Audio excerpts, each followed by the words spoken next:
እናታችን ቅድስት ቤተክርስቲያን እየተፈተነች ያለችው አንዱ በትዳር ነው እየተፈተነችው ያለችው። የባለ ትዳሮች ደግሞ መሰረታዊ ችግራችሁ ምንድነው ስትሉ ጊዜ የላችሁም። ትዳሩን የሆነ ሱቅ ነው የምታረጉት። ምን ማለት ነው መሰላችሁ? ስራ ቦታ ሆኗል ማለት ነው። ጊዜ የላችሁም። ባልና ሚስት አብራችሁ የምትሆኑበት ጊዜ የለም። አትተዋወቁም እኮ ሁላ። ጊዜ ያልሰጣችሁት ሰው ይኸውላችሁ፣ በሰነፍ አዝመራ አለፍኩ አረም በቅሎበትም አየሁት አለ ሰሎሞን። በሰነፍ አዝመራ አለፍኩ አረም በቅሎበት አገኘሁት። ለሚስት ጊዜ ከሌለ ዞር ዞር ብለህ ስትመጣ አረም በቅሎባት ነው የምታገኘው። አረም ይበቅልባታል። የነገር አረም፣ ሌላም አረም፣ ሌላም አረም። የአረም አይነቶችን አግሪካልቸር ባለሙያ ጠይቁ። ብዙ አረም ነው የሚበቅልባት። ነግሬያችኋለሁ። ለባሎቻችሁ ጊዜ ከሌላችሁ ብዙ አረም ያበቅላል፣ ይሸፍታል ልብ።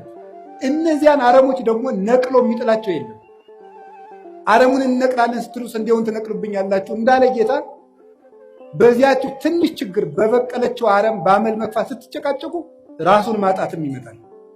ስለዚህ ጊዜ ይኖራችሁ። እኔ እውነቴን ነው፣ ስለ እግዚአብሔር ብላችሁ ለልጆቻችሁ ጊዜ ስጡ።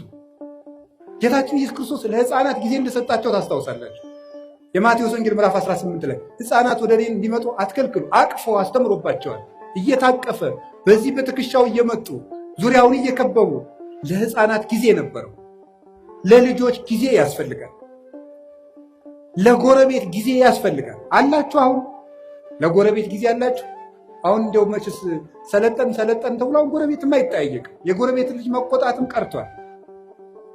እኛ ልጁንን በእውነት እግዚአብሔር በሚያውቀው አሁንም ገና አላደግንም። በርግጥ ጎረቤት ነው እየቀጣ ያሳደገን። ዋስ ጠርተን ነው ስናጠፋ የጎረቤት ሰው እየመጡ ዋስ አስጠርቶንም የሚለቀን ማለት ነው። ቢገርፈን ኧረ አየዋ ገሌ ገረፈን ብለን ለእናት አባታችን ብንናገር ደግ አረገ ነው የምንባል። የኔን ልጅ ነካ እንባል። በምን ምክንያት የመታው ተብሎም አይጠየቅም። ኃላፊነት አለው በልጆች።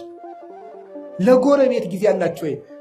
የሉቃስ ወንጌል 15 ላይ ልጁ የጠፋው ልጅ ሲመጣ ጎረቤቶቹን ጠራ። እኮ ሰም አለው እኮ ሰም አልባ ወርቅ የለም።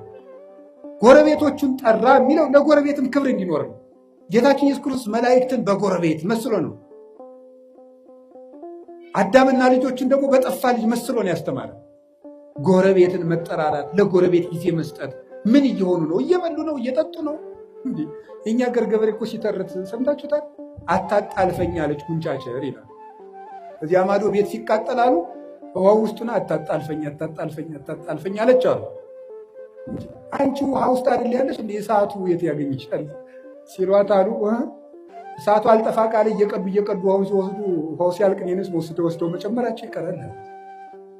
ምን ማለት መሰላችሁ? የነፍሱ ቢቀር ድሃ ጦም ማደሩን ካላያችሁት ችግር ነው። የነፍሱም ይቅር የተጎዳ ሰው በግ ከደነበረ የሰው ልጅ ከመረረ አይመለስም ተብሎ ከመረረው ድሃም ቢሆን ሰብሮ ይበላል። ዘግቼ እበላለሁ ስትል። ስለዚህ ጎረቤት ምንድን ነው የሚሰራ? እርቦታል፣ ጠምቶታል፣ ተጣልተዋል፣ ፍቅር ናቸው፣ ታመዋል፣ አርጅተዋል፣ ጧሪ ያላቸው። ለጎረቤት ጊዜ ሊሰጠው ይገባል። ጊዜ ለቤተሰብ ስጡ። ያላደመጣችሁት አንደበት ሸፍቶ ታገኙታላችሁ። ጆሮ መስጠት ይገባል። ከቃሉ ጋር ናችሁ። እግዚአብሔር ከሁላችን ጋር ይሁን።